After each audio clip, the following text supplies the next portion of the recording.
প্রিয় দর্শক, আপনাদের সবাইকে স্বাগত জানাচ্ছি স্পোর্টস ডেইলিতে। সাথে রয়েছে আমি রাইসুল ইসলাম। বরাবরের মতো জাতীয় দৈনিকের খেলার শিরোনাম নিয়ে সাজানো আমাদের স্পোর্টস ডেইলি। চলুন তাহলে শুরু করা যাক। বার্নলির ভিনসেন্ট কম্পানি উঠে এসেছেন শিরোনাম হয়ে। বায়ার্ন মিউনিক চাইছে কোম্পানি তাদের পরবর্তী কোচ হোক, এমনই সংবাদ এসেছে বুন্দেসলিগা থেকে। টমাস টুখলের শূন্যস্থান পূরণ করার জন্য অনেক দিন ধরে কাঠখড় পোড়াচ্ছিল বায়ার্ন মিউনিক। তবে শেষ পর্যন্ত তারা নাকি সিদ্ধান্ত নিয়েছে ভিনসেন্ট কম্পানি হতে যাচ্ছেন তাদের কোচ। যদিও ভিনসেন্ট কম্পানি এই মুহূর্তে দায়িত্বে রয়েছেন বার্নলির, আর বার্নলির কপাল পুড়েছে এবার, অবনমন ঘটেছে তাদের লিগে। তারপরেও ভিনসেন্ট কম্পানি হয়তো হতে যাচ্ছেন আগামীর বায়ার্নের কোচ। এদিকে এই আছি এই নাই গানের মতো আবারও ফিরে এসেছে নেইমার শিরোনাম হয়ে। যদিও কদিন পরেই শুরু হতে যাচ্ছে কোপা আমেরিকা, তবে সেখানে ব্রাজিলের নেতৃত্ব দিবেন অন্য কেউ। নেইমার ইনজুরির কারণে সেখানে অনুপস্থিত। তবে নেইমার কবে মাঠে ফিরবে সেই খবর জানিয়েছে তার বর্তমান ক্লাব আল হিলাল।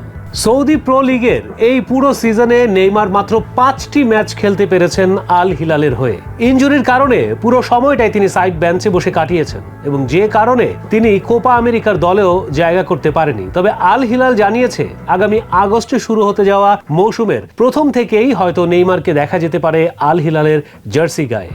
এদিকে যত গর্জে তত বর্ষে না, ঠিক এমনই যে হাইপ তুলে বাংলাদেশ টি-20 ক্রিকেট দল পাড়ি জমিয়েছিল আমেরিকাতে, সেখানে গিয়েই লেজে গোবর অবস্থা। পুচকে আমেরিকার সাথে বাজেভাবে হেরে গেছে 3 টি-20 সিরিজের প্রথম ম্যাচে। যদিও ক্যাপ্টেন ব্যাখ্যা দিয়েছেন সবাই তাদের দুর্বলতা নিয়ে কাজ করছে, তবে এই উন্নয়নমূলক কাজ কত যুগ ধরে চলবে সেটা অবশ্য বলা যাচ্ছে না। দ্বিতীয় ম্যাচে সামনে মুখোমুখি হতে যাচ্ছে আমেরিকা এবং বাংলাদেশ, এবং আশঙ্কা করা হচ্ছে এই ম্যাচেও আমেরিকা কঠিন পরীক্ষার মুখে ফেলতে পারে বাংলাদেশকে। প্রিয় দর্শক, এই ছিল আমাদের আজকের স্পোর্টস ডেইলি। তবে আমাদের আজকের স্পোর্টস ডেইলির pick of the day Toni Kroos. Europe কাঁপানো টনি ক্রুজ সময়টা হয়তো হয়ে গেছে বুটজোড়া তুলে রাখার। রগে রঙিন আর বর্ণিল একটি ক্যারিয়ারের সমাপ্তি ঘটতে যাচ্ছে, আর এই নিয়ে থাকছে আমাদের পিক অফ দ্য ডে। চলুন জেনে আসি বিস্তারিত। টনি ক্রুজ একজন জার্মান পেশাদার ফুটবলার, যিনি লা লিগা ক্লাব রিয়াল মাদ্রিদ এবং জার্মানি জাতীয় দলের হয়ে একজন মিডফিল্ডার হিসেবে খেলেন। সর্বকালের সর্বশ্রেষ্ঠ মিডফিল্ডারদের একজন হিসেবে ব্যাপকভাবে বিবেচিত। গতকাল নিজের ইনস্টাগ্রাম অ্যাকাউন্টে এক দীর্ঘ পোস্টের মধ্য দিয়ে চলতি মৌসুম শেষে ক্লাব ফুটবল ও আগামী মাসে নিজেদের ঘরের মাটিতে অনুষ্ঠিত হতে যাওয়া ইউরো শেষে আন্তর্জাতিক ফুটবল ক্যারিয়ার বিদায় জানানোর বিষয়টি নিশ্চিত করেন এই 34 বছর বয়সী জার্মান মধ্যমাঠের খেলোয়াড়। এর আগে ব্রাজিলে অনুষ্ঠিত হওয়া 2014 সালে ফুটবল বিশ্বকাপের শিরোপা জেতে জার্মানি।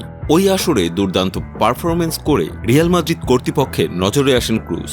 পরে 25 মিলিয়ন ইউরোতে স্বদেশী ক্লাব বায়ার্ন মিউনিক ছেড়ে নাম লেখান নিজের স্বপ্নের ক্লাব রিয়াল মাদ্রিদে। এরপর আস্তে আস্তে ক্লাবটির মিডফিল্ডে সবচেয়ে বড় আস্থার নাম হয়ে ওঠে ক্রুজ, আর ইতিমধ্যে তার গায়ে লেগেছে মাদ্রিদের ইতিহাসের অন্যতম সেরা মিডফিল্ডের তকমা। ক্লাবটির হয়ে 24টি শিরোপা জিতেন এই কিংবদন্তি মিডফিল্ডার। ক্রুজ বায়ার্ন মিউনিকের হয়ে তার সিনিয়র ক্লাব ক্যারিয়ার শুরু করেন, যেখানে তিনি 2007 সালে 17 বছর বয়সে আত্মপ্রকাশ করেন। বায়ার্নের সাথে ক্রুজ টানা 2টি লিগ শিরোপা জিতেছিলেন।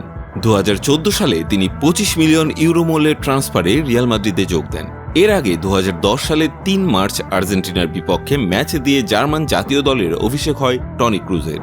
14 বছর আন্তর্জাতিক ক্যারিয়ারের সবচেয়ে বড় অর্জন 2014 সালের বিশ্বকাপের শিরোপা জয়। ক্লাব ও জাতীয় দল মিলিয়ে মোট 34টি শিরোপা জিতেছেন 34 বছর বয়সী এই ফুটবলার।